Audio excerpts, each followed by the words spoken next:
Generating traffic and sales can be a challenge for online merchants. But selling on the Walmart Marketplace puts your products in front of millions of customers who shop on Walmart.com. And right now, sellers who join Walmart Marketplace can save up to 50% on referral and fulfillment fees for the first 90 days. So get started today. Head over to marketplace.walmart.com/savings. That's marketplace.walmart.com/savings. Welcome to E-Commerce Conversations, a podcast by Practical E-Commerce. What is going on, Internet? Eric Van Hult's back again with another E-Commerce Conversations. I hope all is going well on the other side of the Internet. On the other side of the table from me, Ryan, welcome to the show. Thank you. Thank you for having me. Yeah, man. The pleasure's all mine. Super excited for this episode because you're kind of like branching into like new territory. Yep. Of the interviews I have. Definitely e-commerce, but electronic commerce in kind of a different way than most people listen to. Why don't you give our listeners a real quick rundown of what you're building? Yeah, sure. So it's probably the least sexy product that you've had on the show. It's extended auto warranties, also known as vehicle service contracts. So my company is called Chaiz. It's CHAIZ.com. What we are building is the first comparison marketplace for extended car warranties. And my previous company, the Zebra, you might know, is one of the leading insurance comparison marketplaces for insurance. So I kind of co-founded this company with that kind of idea. I saw a big opportunity for it. Nothing out there like that exists, and it's a pretty antiquated and has a bad reputation, as you probably know. Terrible. Yeah. I get all those like you get the robocalls. There's like memes online that like talk about it all the time. So it's something that really needs to be cleaned up. Yeah. So is that the vision then? Is like bringing legitimacy to the industry, or is it like, helping consumers not get underwater with repairs and stuff like that, or kind of like what is the mission? Yeah, it's all of the above. The first problem we're trying to solve is getting protection for consumers that doesn't break the bank. And especially in times right now with, the recession, and cars are more expensive to repair than they've ever been. The way they buy warranties right now is just, it's a ripoff. Like honestly, if someone came to me and said, you work for an auto warranty company, is it worth it? Right now, I would say no, because the call centers and the dealerships, they mark it up 300 to 400%. And we go direct with providers. And I can walk you through how it works a little bit to educate some people on how like the auto warranty. Yeah. So most people know about CarShield, right? They spend about $170 million on advertising a year. $160 million of that's on TV. So if you're at home during a weekday and watching MSNBC, Fox News, Judge Judy, you'll see a CarShield ad. The way they do business is a little predatory too, but what they do is when you go through, they have an online quoting process, but then you have to call to buy. Mm-hmm. So no one besides one company, it's a company called olive.com. You could buy online from them, but everyone else you have to actually call. The whole industry hasn't been digitized yet. And people think they're buying a CarShield product, but they're actually not. CarShield's a call center. They're a middleman, and they're selling a product through a company called AAS, American Auto Shield, that underwrites it. So that cost is a lot lower, and CarShield marks it up 340%. Mm-hmm. We don't do that. We go direct with like the providers like the AASs of the world, and we give that savings on to the consumer. So the hard part, well, first things first, I want to know how you came up with the name because it makes no sense to me. So a chaise, it's actually French for chair, right? Okay. But it was actually a carriage or similar to like a hansom cab. It's like a carriage or a horse-drawn buggy, basically. So there's that, and Chaiz with the Z because we're new and hip. And also it was a URL that was available. Right. So that's how we got to the name. Okay. So, I mean, a little more background. You guys have been doing this for like 5 months. Like you're really early in the startup space. Yeah, the company, I guess, was birthed about a year or so ago from one of my co-founders and our angel investor. Our angel investor owns some auto dealerships. And I didn't know this before I got into the industry, but auto dealerships, they make most of their money on F&I product, like finance and insurance products. And that includes warranties. Warranty is a big ticket item for them. So when they're selling cars, both new and used, they're actually only making about $500 on the actual car itself. So they make the bulk of their profits on the warranty. And when he gets people in the box, and they sign everything, they offer the warranty, the take rate's about 30%. But he's only offering one price because it's only one provider, basically. And so he was like, well, if someone could come up with a company that compares things and I give the consumer multiple options and they could buy it right there and point of sale online, my take rate's going to be a lot higher. I'm going to make a lot more money. And so that's how the idea kind of spawned. And yeah, I came on in May of this year. But you guys aren't actually going to work through dealerships or anything like that, right? Or are you going to try to work directly with... Well, so that's a longer term plan to get into the dealerships. The dealerships are a little possessive of the way they work right now because they make that so much money. They don't want to disrupt that because they make so much money. And so they see us as a threat a bit. Yeah. However, more and more people are buying cars online. So the Carvanas of the world, TrueCar, all those guys, we think that there's something there. And I've been, wearing my biz dev hat and going after those guys and seeing if they want like a white label solution with us. Okay. So it is kind of like adversarial, right? You're disrupting the industry, you're changing things. And in an industry that I would imagine has, like car dealers obviously don't have the best reputation. Right. Either. Especially used car dealers, which is basically our customer. Yeah. Is it really? Yeah. So like, will any car be able to be warrantied? I would say we service about 90% of vehicles on the road right now. The only limitations is California. They got really bizarre laws there, also on the insurance side, but they actually treat vehicle service contracts as insurance. So you would actually need a broker's license and stuff like that. So we don't write California. Most of the big brands don't write California either. The other limitations are if your car is older than 20 years or past 200,000 miles. But anything other than that, unless it's like a luxury car, we're talking like Bentley or Rolls Royce, we could service. Yeah. So no Ferraris, no Lambos. No. Yeah.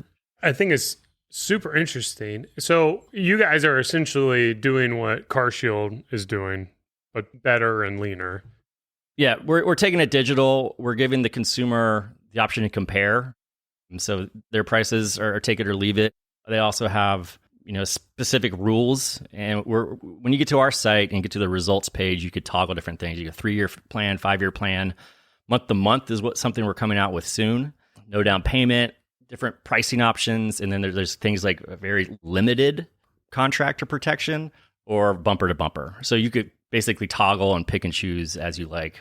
Yeah, I would imagine there's a lot of, like a month-to-month plan, I would imagine there's a lot of fraud where someone has their car break down, leave it parked in the driveway, order it, and then wait a month. Well, that's kind of an interesting thing because CarShield, they have really high pressure sales tactics. So they want to get you to sign basically. And, there's a $3,000, $4,000 product.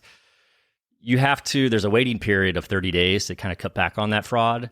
And then there's also certain things like you got to take the car in every 10,000 miles if it's like synthetic oil to get that replaced. So there's really strict guidelines to kind of prevent some of that fraud. But the industry also has a lot of high cancellation rates too. And that's something that we think that we've got the solution for because a lot of people don't know also that you could actually cancel your policy and go with someone else. So when you see a 3-year policy, like with CarShield, they think they're locked in. Mm-hmm. So when people come to us from CarShield, like, oh, I shopped you guys are cheaper, but I'm already locked in with CarShield. They don't know they could switch. And so a lot of what we're doing is educating, like the waiting period. Not many people know about that. Like the things that could trigger like fraud flags, for example.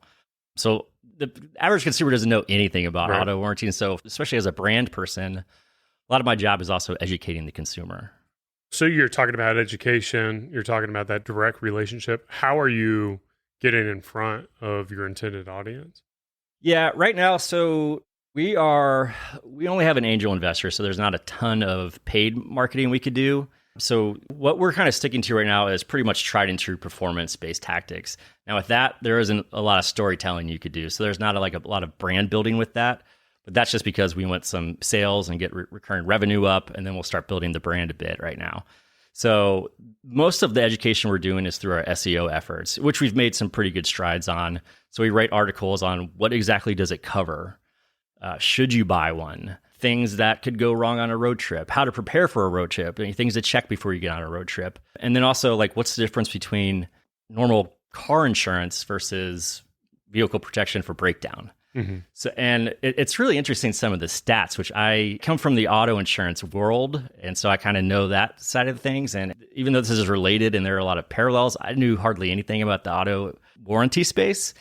But 60% of Americans can't afford a breakdown that's over $1,000. And so it's actually a really worthwhile product. But consumers, since they've got this reputation in their mind of the robocalls and high pressure sales tactics and just a bunch of shadiness, and it's not very transparent, that's why they don't opt in to buy these things. So when there's 100 million cars on the road right now that are unprotected from any type of breakdown. So when you buy a brand new Toyota, they got a 4-year factory warranty. When that thing lapses, everything coming out of their pocket after that. Yeah. So that's a lot of like explaining it, how it works is, SEO is doing that, email remarketing, a lot of the cheaper stuff. There's no such thing as free lunch. There's SEO costs too, but that's how we're kind of getting in front of it. Yeah, well, I was just thinking, like at Beard Brand, we lean kind of heavily into organic as well. Blogging is a great way, and Google Ads, I guess, is a more direct, like people searching for that. I would imagine it's pretty competitive where, CarShield, if they get $3,000 for the product and you get $1,000 for it, then they can spend a heck a lot more on Google Ads. So it gets pretty tough to... And they do, because, when they're marking up 3 or 4X, the margins are super high. So we got to be really smart about how we're building our campaigns. The interesting thing is, and I keep going back to CarShield, is like I mentioned, they spend $170 million a year, 160 is on TV. So their digital prowess, I think, is probably a little lacking. I think that's a place where we could kind of penetrate a bit. Yeah. I think about, YouTube for me has always been like such a great channel, but obviously I don't think anyone's going to watch your YouTube channel if you're just talking about like car warranties. It's a little hard when you don't have a tangible product that people already don't like. Yeah. But as an avid watcher of like automotive on YouTube, I think there are incredible opportunities to build a large audience relatively effectively that would be your intended audience. So there's this YouTube channel called Buddy's DIY. And then basically what he does is he scours Facebook, auto, whatever, and he'll buy a car, fix it up, and resell it. And like the type of person who's kind of like into older cars and getting them in running shape, they're not glorious cars or anything like that, would probably be the person who would be open to the idea of, warranting their car and making sure that they're repairs. Yeah, that makes a lot of sense. It's a tough product to sell. Like I said in the beginning of this, it's not very sexy. It's not on consumers' mind a lot, and it's a considered purchase, right? So, it's a $3,000, $4,000 ticket. But yeah, like we've been trying to I kind of hate this term, but growth hack a bit, and like looking at things like that, like growing community a bit. We just like don't know what to center it around yet. Yeah. But like DIY, fix it yourself type people and mechanic type things is something that we're looking into. Do you have an affiliate program or any plans for that? We do have an affiliate program. We don't use like the share sales of the world or, Commission Junction. We basically just do it ourselves. We've got a little platform that we use that we kind of track things with, but a lot of our affiliate marketing is basically me just reaching out to people on LinkedIn that I think they might have a good fit for us. So we've got affiliate relationships with some review sites, so like Consumer Affairs, and some financial blog type sites like the Penny Hoarder, for example. So those guys are bringing in a decent amount of traffic. And those, talking about kind of like building more of a brand too, it's not just a little click out on SEM. Like they talk about it, what it does, what it covers, their ratings and stuff like that. So that's been one of our biggest growth drivers. What is the title of the person you're looking for on LinkedIn? Generally affiliate manager or like head of biz dev.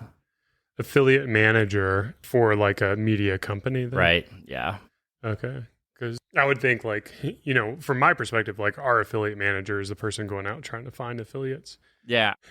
In-house right now, I'm the affiliate manager. Right. Yeah. So there's like affiliate managers who manage the different affiliate programs and then affiliate managers who manage account the executive, affiliates. Usually on like the sales side. Yeah, things like that. Walk me through what that pitch is to get people on board. Is it purely like, high ticket item and pretty good commission, or...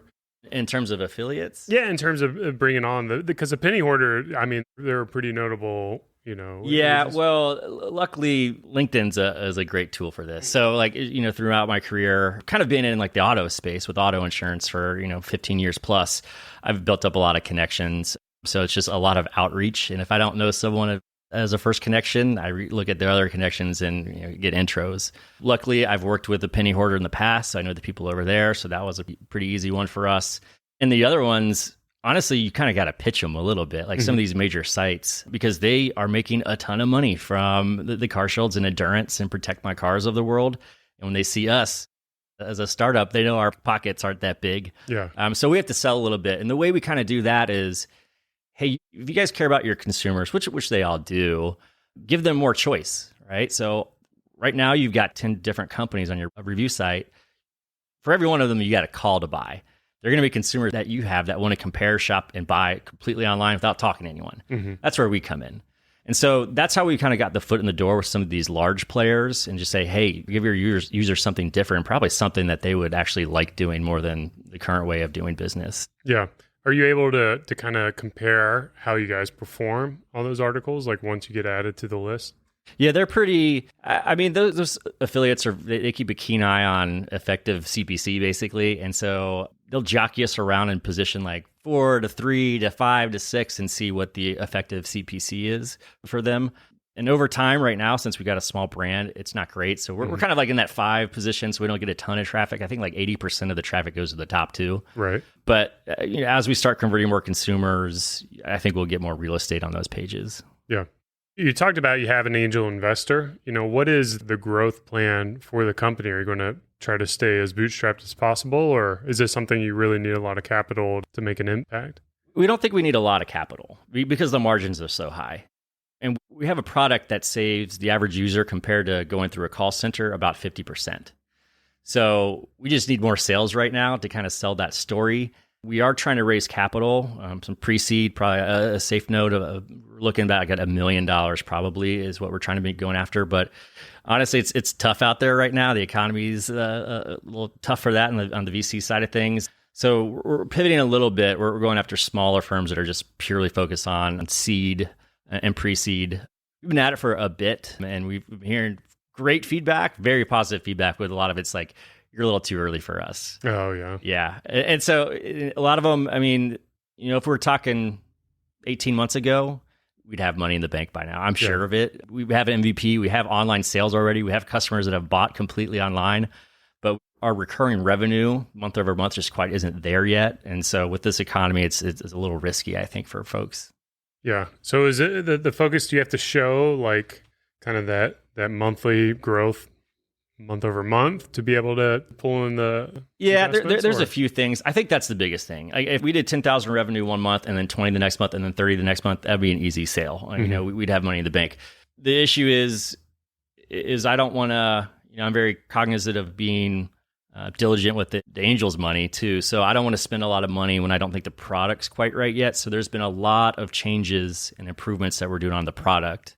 We actually took a little bit of a pause on the marketing side, which pulled down top line revenue just to get the product right. Yeah. So I think they are looking for that overall revenue, but we've got a good story because we've got 8 different providers on the site right now, and 3 of them are like in the top 5 largest providers. And then we actually signed a deal with Endurance, which is the second largest like DTC brand for warranties. And I actually signed the agreement right before I came over here with olive.com. Mm-hmm. And then we also have one with Protect My Car. They're not live on our site yet. We got to see how we put them into the results page. Mm-hmm. But the investors are looking at like, are you getting buy-in from the providers? Because they're the ones going to be paying you for this stuff. And I think we're good on that. We just got to get more customers to buy from us. Yeah. It's funny, you talk about the product, and I guess there's the product in the sense of, the warranties you're offering, and then there's probably like the technology stack, I guess, as well, like the user experience. So have you all built that website kind of from the ground up, or? We did, yes. Yeah.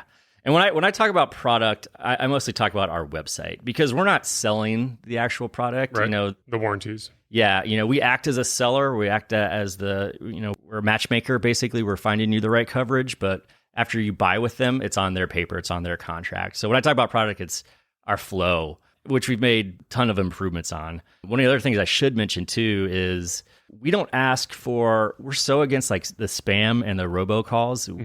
When I got on board, I said, well, one, as a brand, we should be against that and stand up against it. And then two, to increase throughput rate and get people on the results page, let's just eliminate the need for any PII. So we don't even ask for phone number or email to get a quote from us. Just the VIN. Yeah, you could either, well, you actually, just to get a quote, you don't need VIN. That's another improvement we made. It was make, model, zip code, and mileage. Now it's basically state. You could put in your license plate number and we'll pull up your car. Yeah, it hits a database and we just got your car right there. So you get a quote on Chaiz.com in 15 seconds. Yeah. Yeah, that's pretty cool. I guess like the easiest way to envision is like hotels, right? Because you're showing the product, right? You're not private labeling whatever the warranty is.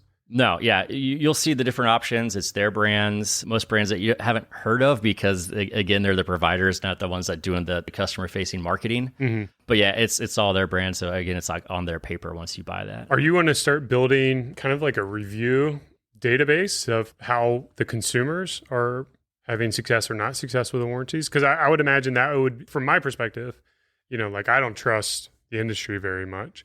Like of these, eight accounts you're working with, how do you know they're actually going to say they're going to do what they say they're going to do? Yeah. So right now, if you go through and get a quote through the website, you'll actually see the providers that we have and we aggregate their actual reviews. So we've got like their Google reviews, Trustpilot, Better Business Bureau, if available. So that's all there. It's all transparent. So we're all about transparency too. So we've got some providers on there. They've got like a 3 rating overall. Yeah. And we know that's going to hurt our sales, but we want to be transparent. You can go with that person if that fits your budget.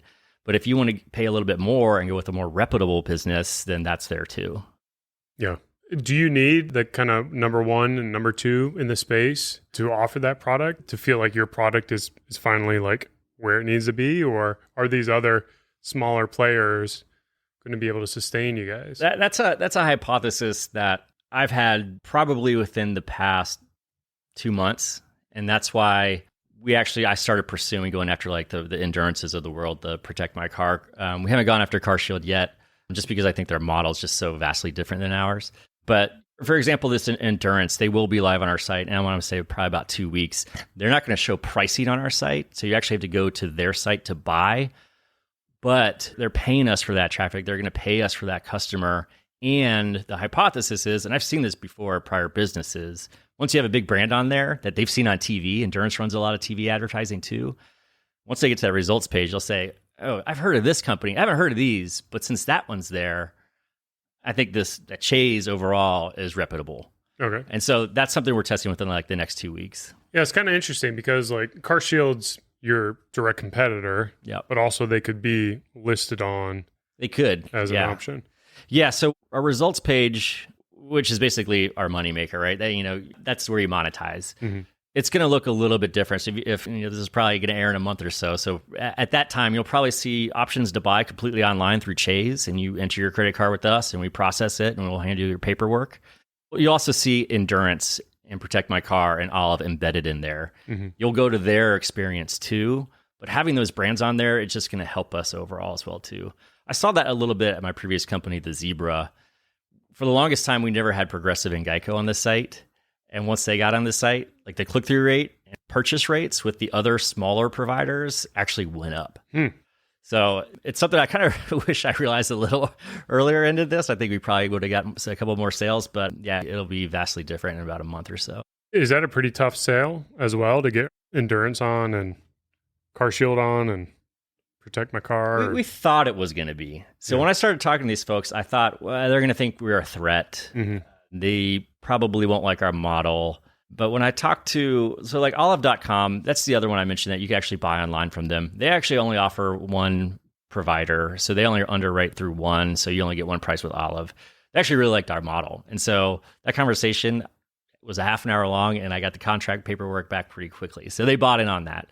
The way we're also trying to sell this to the brands is the traffic that we're getting, they're super in market. They've already gone through the flow. They've self-selected you over other pricing. So when they buy from you, the cancellation rate's kind of going to be lower for you too, because that user is like self-selecting. Yeah, so you're just kind of like helping act as almost like a salesperson to direct them to the right camp. And right, yeah. Either they're there or they're not there. Exactly. And we're all about comparison. So if you want to buy from us, I mean, we're all about getting that consumer the coverage and protection that they want at their price. And so if you want to buy directly through us or one of our embedded providers, or go through Endurance, Chaiz experience to them and buy, that's great. We just want to get people protected. Yeah. Before we hit record, we were talking about your team. You've got 2 business partners. Yes. You started. Is it just the 3 of y'all working up on this now? There's 3 of us. We've got a couple engineers offshore and a content writer at the moment. Yeah. How do you divvy up those roles, or how did you kind of come together? Tell me that story. So a little interesting. We came together through the guy that started it with the angel investor, like I mentioned about a year ago, just blindly messaged me on LinkedIn. And he had the idea. He wanted to kind of pick my brain on the Zebra a bit. And that was back in December. And the more we got to talking, I thought there was something there, and I thought I could help out with that and grow that thing. So yeah, 5 months later, I was going full time with Chaiz. My job is technically CMO, but I do a bunch of things. All 3 of us kind of do everything, jacks of all trade. I mostly focus on biz dev, reach out, affiliate type relationships, back and forth, negotiating contracts. I'm technically wearing our legal hat, so I'm going through contracts and making sure they're in our favor as much as possible. And with the affiliates, there's a short out clause if need be. And then Phil, who's our CTO, runs like the engineering team, builds the product, builds the website, makes sure things are functional, credit card payments, all that type of thing. But then also helps me a lot with like the tracking. And so we've got a tool called Mixpanel. It's kind of like a Looker or Tableau that we use to track all of our marketing efforts. So he helps a lot with that integration. And then Rado, he does the business with like mostly the providers. So he's working with like Omega and Royal, some of the companies that we do business with, to get them on board, do the paperwork with them. And then he also leads a lot of our fundraising efforts. Okay. Was he the guy who was working with? Yes. Yeah. How did you bring Phil on? Was he kind of the same way, just reached out on LinkedIn? No, Rado and Phil, they knew each other previously through their time in London, I believe. I can't remember the entire backstory, but they crossed paths and they knew each other in some sort of fashion. I think they've known each other for like 10 years or something like that. Yeah. Do you ever feel like the third wheel? I mean, not really. I mean, our angel investors in New York. So he and I have met up a couple of times in Austin too. He's actually dating a girl in Austin, so he comes here fairly often. And so we're close, and at this point, I think we're all just like in it together, and riding it together. And obviously, I bring a lot to the table from my insurance experience that I kind of know some like laws and things you can do, things you can't say, things you can't like that. So it's been a pretty good working relationship so far. Yeah. When you were at the Zebra, what kind of work were you doing? I was the head of marketing at the Zebra. Yeah, so I was in charge of all the paid media. Yeah. So. Is it a pretty similar strategy, or have you had to just completely change your strategy? It's similar, because when I joined the Zebra, it was a very small startup, probably employee 30, and this is back in 2017. My job was really to grow the company, like head of growth, head of paid media. And so a lot of what I did was tried and true performance type stuff I knew I could either buy on a CPA or some kind of anything that kind of mitigate my risk a bit.